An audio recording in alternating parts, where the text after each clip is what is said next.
And good morning. Welcome to Book Club Corner, where every Wednesday we chat with a local author, publishing industry stakeholders, and lovers of the written word.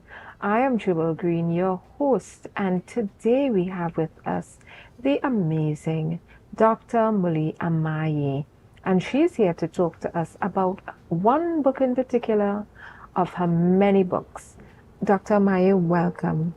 Thank you. It's a pleasure to be here. It's wonderful to have you here. Thank I've been looking at your work for quite some time, and you have a retreat coming up. There's so much good stuff we're going to be talking about today.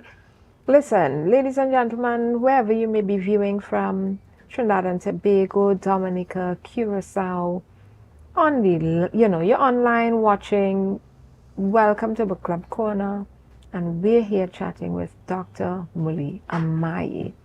She is the author of several books, and we're going to be just getting into her work today.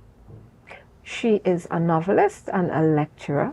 She's the coordinator of UWI's Masters in Fine Arts Creative Writing program. She's the author of A House with No Angels, Josephine's Bed, and that can be found in Midnight and Indigo Literary Journal, and Fish Scales from Glimpse the Anthology, printed by Peepal, and so many more. So many. Listen, we in Book Club Corner, we do a little wine, a little chat, sip and chat. Sounds right? good to me. So cheers to you. Cheers. To be here with us. We are today having some rosemary wine, and this wine is really special to me because we know rosemary has some healing properties, seasoning properties, right? It helps with memories, so they say, and so this wine must be, and hair growth. This wine must be good for you. And we're going to be doing the 5 S's of wine tasting, where we look at the wine. So we look at the clarity, and this is a really nice color. Ooh, we swirl the wine because we're looking for the legs. That's the sugar content. This one isn't very sweet. Excellent. And then we sniff the wine. It's very aromatic. I love this one. So fragrant. And then the best part, we sip and we savor.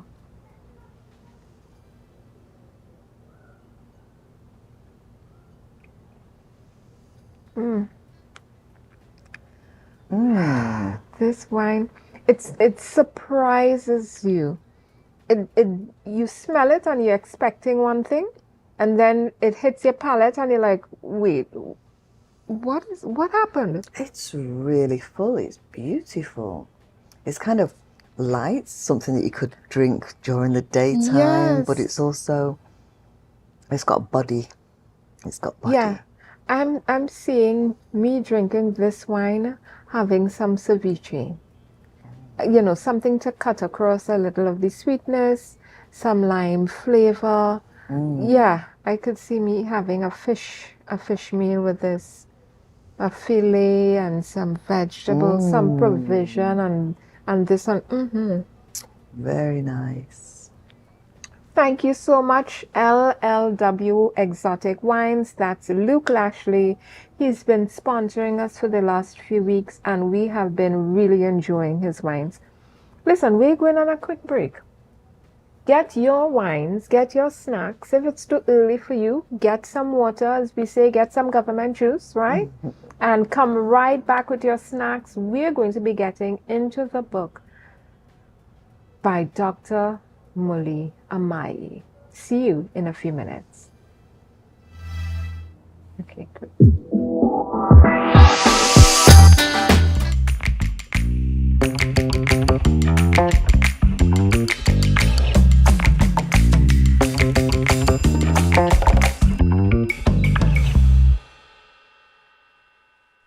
And we're back for Club Corner, right here in beautiful Scarborough, Tobago, and we're here with Dr. Muli Amaye. And we're chatting with her about her book, A House with No Angels. Dr. Muli, tell us about this book. why the name? Because, you know, angels are supposed to be protective and really helping us out as human beings. And, well, that's the story that we're told. And this house has none. Correct. So I actually had an argument with my publisher about this because he said you shouldn't have a negative in your title. But for me, Virginia Woolf said that for a woman to write, she has to kill the angel in the house. And so there's this expectation that women within a house they're the providers, they're the carers, they do everything. My 3 characters in this book, they're fully rounded people who don't. They have their problems, they have their failures, and they are not angels. So that's the take. You're looking at, are these female characters? They are. So we're looking at, you know, women who are not on a pedestal. Correct. We're looking at the raw, unvarnished version of who we are. Of just allowing women to be human. Yes, exactly. I love it. Yes. You know, it's really difficult, I have found, to live up to this expectation that, you know, you have to be the caregiver, you have to be concerned, you have to help. You don't really have a life of your own. Exactly, that's what society puts on us. There is an expectation that as women we have to do particular things because it's expected of us. And it happens all around the world. There's just a place for women. And I disagree with that. Yeah. You know, as you're saying that, I have a question. By extension, and the opposite side of it, since women's roles seem to be prescribed, and there's a fight, there's a struggle that happens for you to free yourself, and then to be able, not everywhere, obviously, there are exceptions, but we find generally this is what is happening. And, you know, you have to struggle to free yourself to be able to live the fullest you. If perhaps you don't fit the bill of the prescription, right? Because there are those who do fit it. Yes. There are those who fit it, and there's nothing wrong with that. Correct. But do you think, from your experience perspective, that men, on the opposite side of it, also have a prescription that they themselves too struggle out of? You know, would that be true? I think so, yes, because the expectation of men, obviously things are changing now with social media and the way men are being and the way men are coming across on some social media. There's kind of 2 sides. There's an almost feminized version of men who want to be doing the dancing and whatever. And I think that there's nothing at all wrong with that. Yes. And then you have the other side where there's the men that say, no, women need to go back into the kitchen because if they're not women, we can't be men. A lot of blame is put onto women for the way men are or for the way that men act, whether it's mothers, sisters, wives, girlfriends. A lot of blame is put there. And I think men struggle. I do think that men struggle. And I think that men have to deal with that. I don't think that that's on women to deal with it. Just like women have always struggled and we have dealt with it. Yeah.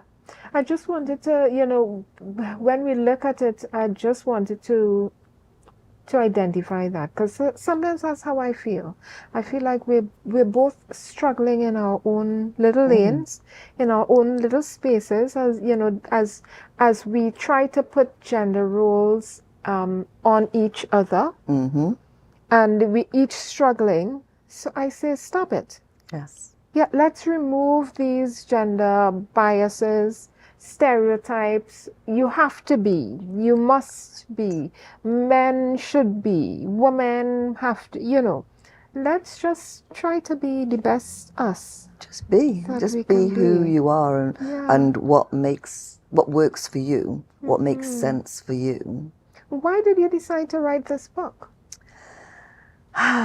So I wanted to write this book because I find that within families, first of all, I think that women are the holders of traditions. Women keep things going. They keep the status quo. Yeah. Some women don't like to hear that, but it's what we do. And I find that within families there can be a lot of hidden things. Women don't necessarily want to talk about things that they did in the past because they don't want to pass that on to their daughters. Sometimes they want to hide traumas that they've been through. Sometimes they feel shame, and so they don't want to talk about what happened, or they want to hide behind something else. And I think that this damages the generations. I'm all for openness and honesty. Encourage your children to ask you things and tell them truthfully. Children are resilient. They can take truths. And so I wrote this book, I suppose looking into my own family, partly, but also friends who've told me things like, I didn't know this about my family. I didn't know that I had a brother. I didn't know I had a sister. I didn't know. There's just things that we don't know, and we keep secrets in families. Yeah. Our secrets, do they serve any purpose, any real productive purpose? I mean, they serve the purpose for the person who is obviously keeping the secret. But do they serve a wider purpose for the family, for the generation, and then for the community? When we do that, when we hide things? I don't think so. I think it's damaging, because if you're keeping secrets, kids have a way of asking questions, or people have a way of asking questions that pinpoint something that you don't want to bring out. So you might end up telling a lie. Yeah. And then these things compound. And you read so many things. I love Reddit stories. And so you read things, and it's like, these people have, they've hidden all of this, and they don't want to let the family know because they're ashamed, or because this happened to them, or they don't want to know the kids to know where they came from, or all sorts of things. And I think it's very damaging. Yeah. Because we're intuitive, and we kind of know when something isn't real, and that's damaging. Yeah. Do we need to be perfect? No. Do we as human beings, even as women, because I found growing up, developing, becoming more myself, you have to circumnavigate a lot of, I thought you knew better. Yes. How would I know better?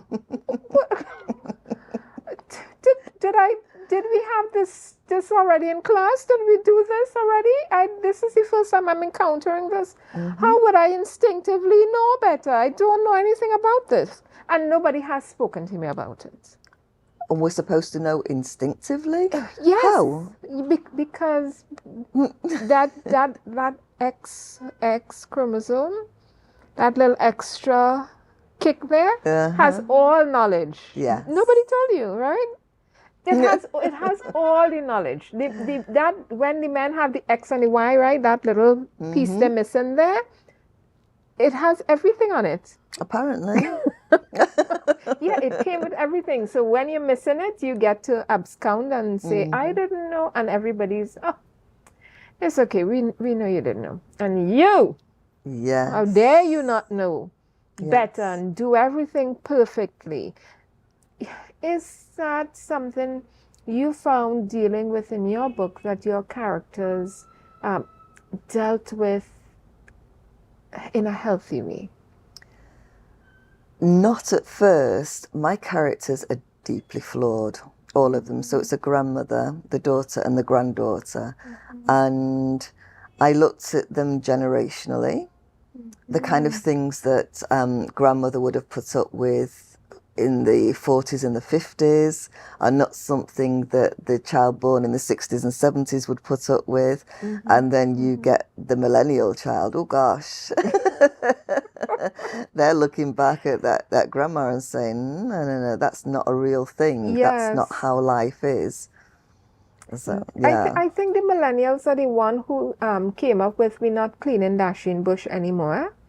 Because we have this habit, because you're born and grew up in England, right? Yes. So we in the Caribbean, and you may have encountered it, but we in the Caribbean have this habit. We pick the dashing bush, which is the top of the dashing, and we have to strip the outside part, and they're scratching your hand because you have to.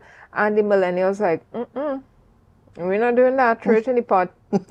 As a matter of fact, we're not even cutting it up. Roll it up and throw it in the pot. It's going to melt down anyway. We're not doing that. And that's a talk on society, really, isn't it? Like quick fixes, do things quickly, minutes, size bites, and just quick. So I think, when we look at the generations, that's where we are today, rolling up your dashing bush, just so how you take it out of the pack and throw it in the pot, because we're not stripping it and we're not cutting it up. And millennials, we'll get back to you. But yeah, the generation moves so far. Yes. Did the characters in your book, as each generation moved, did they feel linked? Did they relate to each other still? They did. They thought that they didn't. They each felt that the other didn't understand them. But as it gets towards the end and there's a resolution, it's like, okay, we are one. Yeah. We are doing the same thing. We are wanting the same thing. Yeah. So, I like that. Yeah. What got you into writing? What, a lot of people, writing, it was just part of me. What's your story, how you got into it? I never thought of myself as a writer. I didn't go to university until I was older, in my 30s. And before that, I remember writing stories at school and getting an A. I'm thinking, I think it was the only thing I ever got an A in. And then working in jobs in offices and having to write letters and really getting creative with those letters to the point of getting pulled into the boss's office. Yeah. And then when I started university, I did a creative writing class and something just clicked. Really? I had stories to tell and I wanted to tell them and I could tell them. So writing has always been part of your life. I mean, writing is part of all of our lives, right? It is something you have to learn from first year. Yes. But in terms of crafting stories, because that's fiction, but in terms of writing non-fiction, which is what you're talking about, office work, your letters, your memoirs, so you feel like this is part of you expressing yourself through writing. Absolutely. I wouldn't say that I've always been a writer, but I've always been a reader. And I think that is the thing that's fed into my writing. I think that's why writing feels natural to me, because I was a very lonesome kid. I spent a lot of time in my room reading. That's what I did. And I really think that shaped the way that I became a storyteller. And I still had to learn things just because I could tell a story. I mean, we're always telling stories. We're sitting here talking, we're telling each other stories. Yes. But to get those down onto paper, I think that when I have my students come to me or I have participants come to me, I meet them where they are. And I don't say that we all have to write in this way. It's like, that's how you write. Okay, how can we make that better? How can we make your characters more real? How can we make this setting pop off the page? So there are things to learn, but you can't learn that talent, if that makes sense. Yes. So you went from you yourself being a writer to being a teacher of people who want to write better. Yes. How did that happen? I think after I did my first degree in English studies, then I went on to do a master's in creative writing that I got a studentship for, otherwise I wouldn't have been able to do it. So that was really something. And then after that, I went into the community and I started running workshops, working with other organisations as an artist, but as a writer-artist. And it just grew from there. It's just something that I really enjoy doing. It feeds my soul to see people put something down and then they go, I wrote that? Yes. That's fantastic. It's fantastic. A lot of writers, we know that feeling where you reread your work, something you've written years ago, and you're cleaning your bookshelf or you're cleaning a folder and you dust it off and you're like, wait, A real good one. Yes. I ain't not bad at all. Exactly. I wrote this.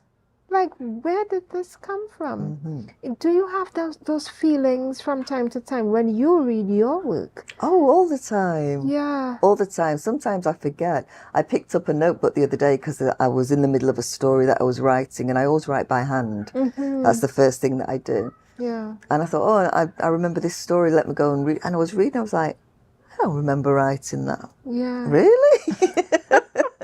Oh, I like this. Yeah. I like that. It makes you feel introspective, retrospective of yourself and your thoughts. And I think that a lot of people need to keep their writing a little bit more and look back on Yes. it. You I know. always advise, keep everything, even when you take something out of a story, have a little folder there and keep it in there because you never know. True. Listen, we're going on a quick break. We'll be back with Dr. Muli Amaye, and she's going to talk to us about Campus Lit Week coming up. So don't go far. We'll be back with you in a few minutes. This is really...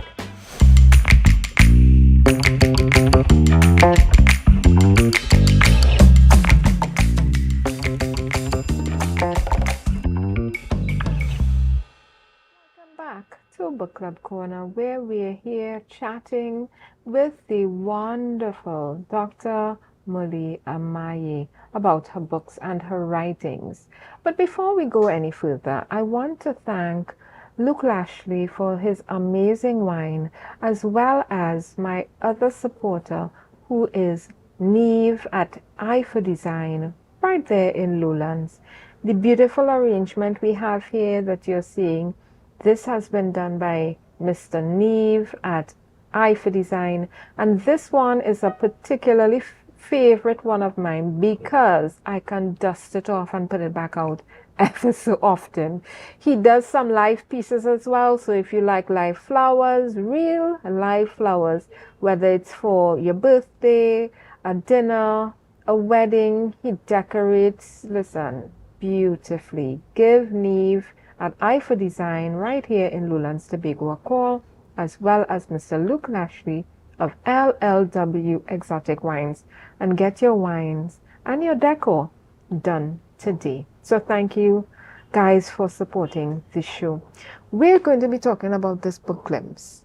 Okay. And listen, in my little research, I saw that a book club that I am with, that's Rebel Woman Lit out of Jamaica, they had a read of your book and they also have it in their store. So I was like, how did I not know? Glimpse, this is the cover. And we have some of your book covers already. So glimpse this book cover that you have, which is half a face, half a hair, very Vogue, right?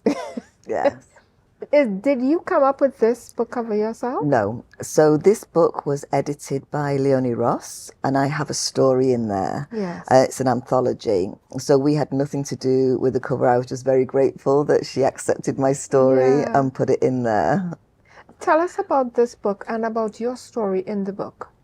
Okay, so the book is speculative fiction, and this excites me because I think as Black writers, there is an expectation that we will write about particular things, and it will be tragic and it will be painful. We're not always allowed to just be on the page. And what's exciting about this book is that it's speculative fiction, so we can do anything that we want, and we can be anything that we want on the page.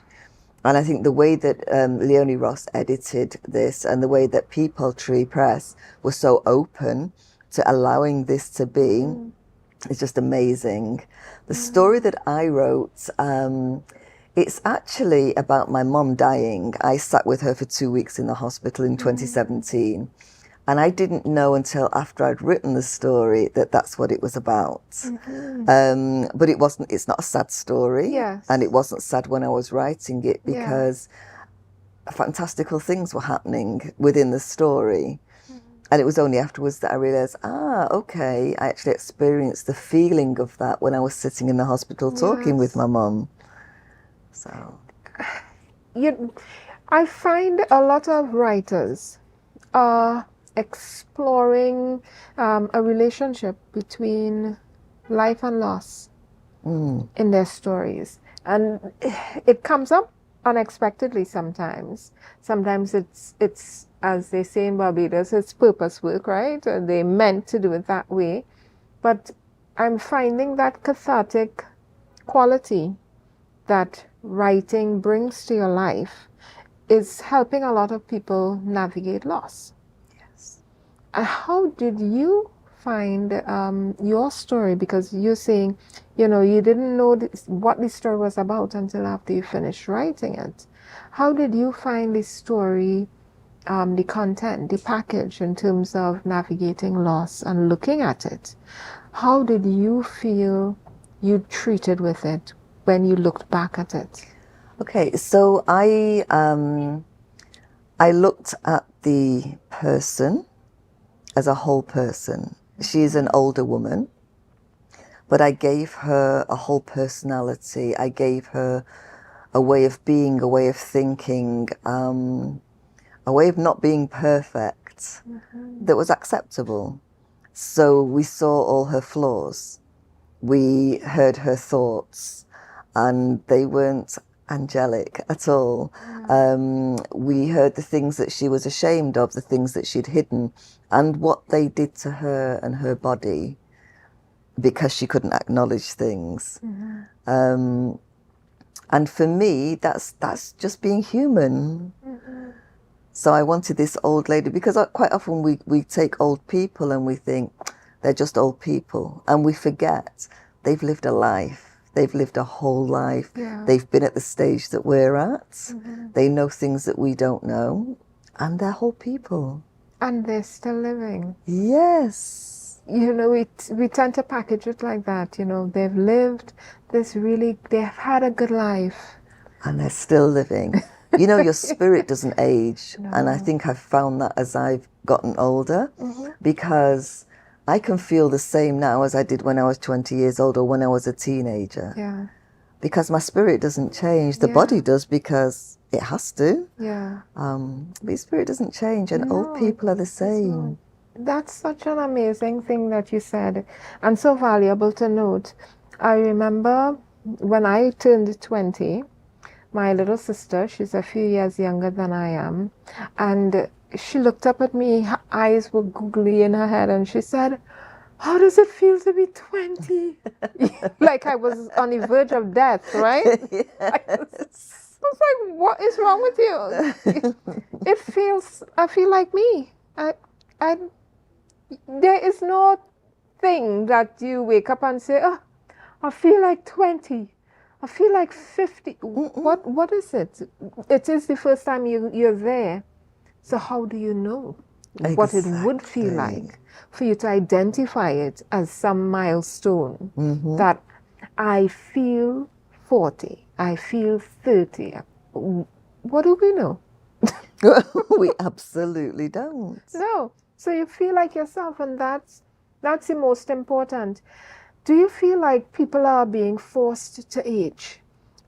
Are we allowed to, as we say, feel like myself? Are we allowed to do that? No, we are expected to be a certain way at a certain age. So when you're 65, don't go walking down the street in those little shorts, because it's not really becoming of your age. Yeah. I will wear whatever I want to, whenever I want to. When I'm 90, you're going to see me in those little shorts at a fete, winding up. I love it. Listen, whatever my knees and my hip could do, Exactly. are doing. Okay? Exactly. And I like that. We have to be allowed to be ourselves. Yes. And in the discussion with you, what I'm seeing coming through as a theme is that question, will I be allowed to be me? Whether it's a gender issue or whether it's an age issue. What box are they putting me in today? And will I be allowed to be me? Will I be around people who will allow me to be me? But more importantly, I think the most important question is, will you allow you to be you? Or are you going to fall into this trap and do what everybody wants you to do and, be a puppet? Exactly. Readers, are you going to be you today? Mm-hmm. You have that unique opportunity, as they say. There's no other you. You're the only you that there is. And are you going to be that person? Wholly, fully live and breathe in that being, in that soul that you've been given to do the things that you want to do. And many persons out there want to be writers. Yes. And yes. they have I'm looking at you through the camera. You have those works set aside and you're telling yourself, no, it's just for me alone, just for me at home. It's not that great. I don't know what I'll do. Are you going to allow you to be you? Are you going to allow that writing to come out and to play with the world and to share your skills with the world and your view and perception? I challenge you today. We're going on a quick break. Something to think about while you're bringing your snacks and your drink back to the TV to come and chill with us. Don't go far. We'll be back in a few minutes. We're here with Dr. Muli Amaye.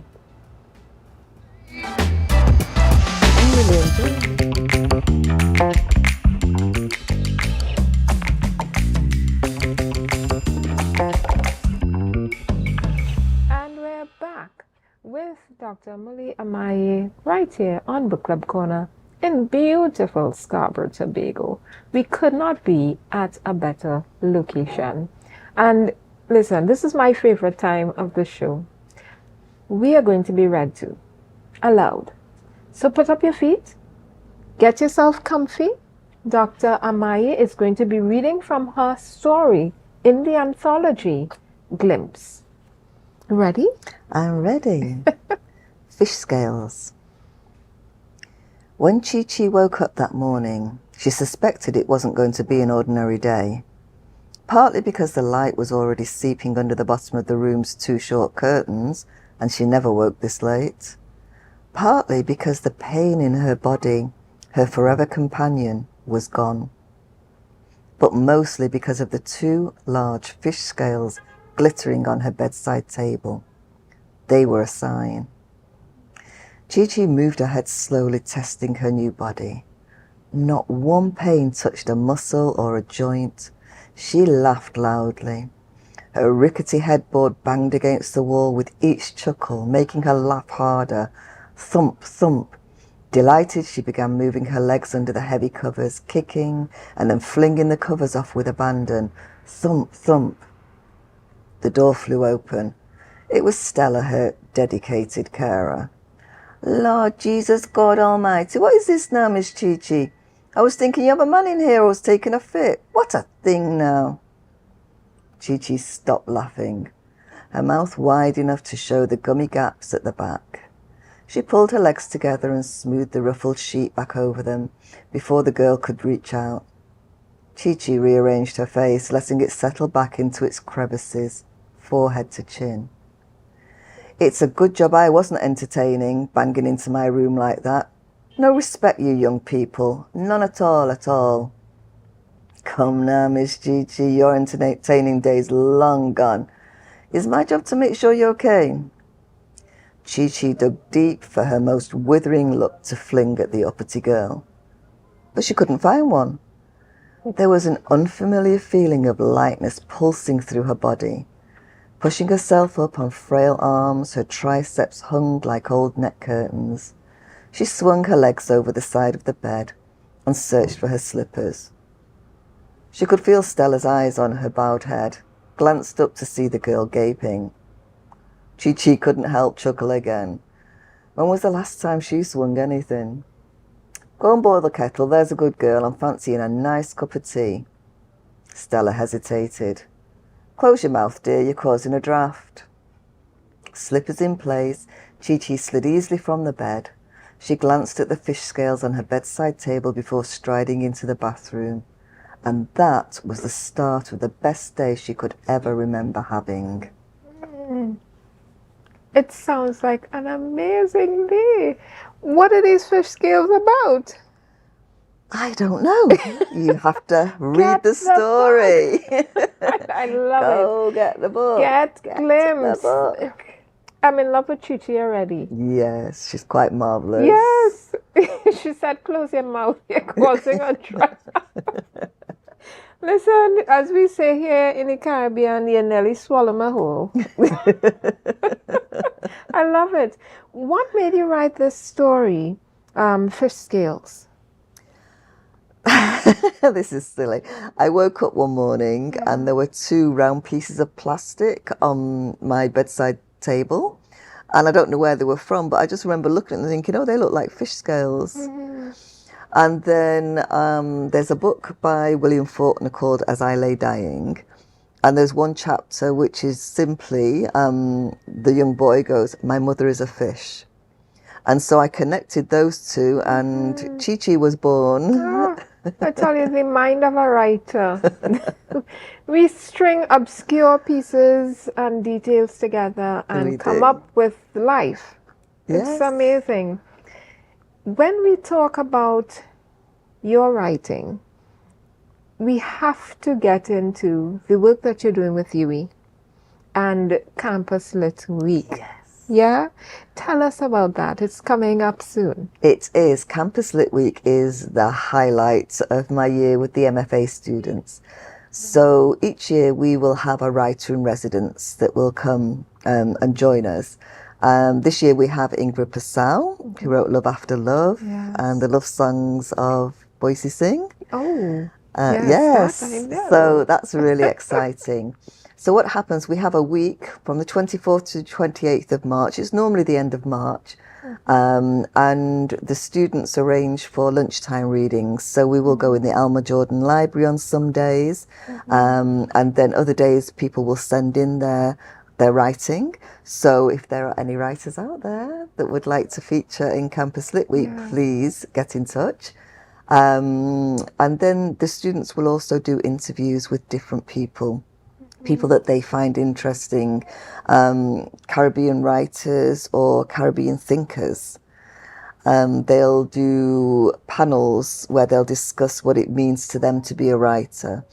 And we put all of this on a website, and we had to do this quickly during the pandemic. We had Varney Capildeo for our writer in residence, and she arrived on the Friday, on the Monday we were on lockdown.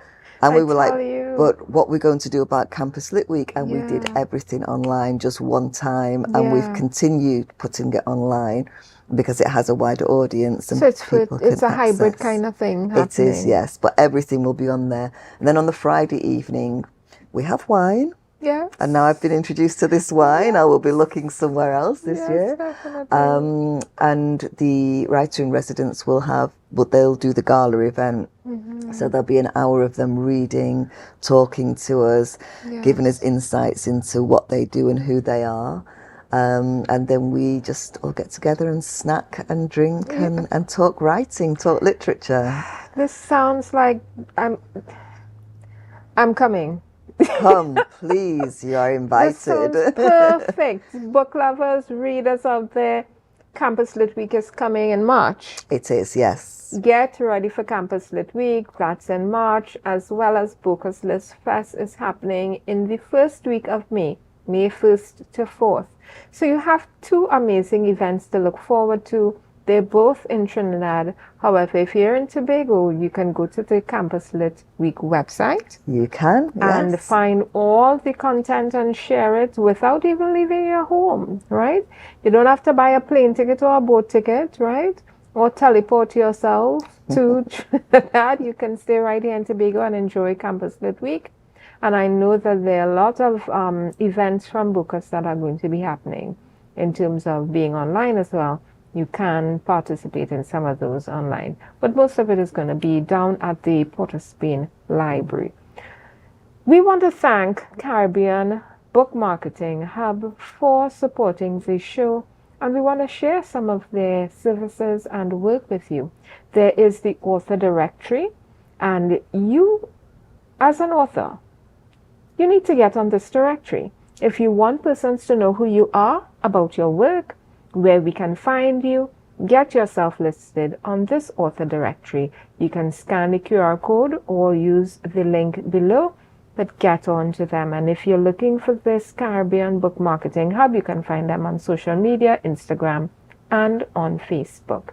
As well as they have quite a number of book marketing services being offered, and you can get in on this. So you can get your book launch done, media outreach and PR campaigns. If you would like to get your book tours done, trips around the whole of Trinidad and Tobago sharing your work, you need a Goodreads book review campaign done, your author website and branding sorted out, and a book marketing plan.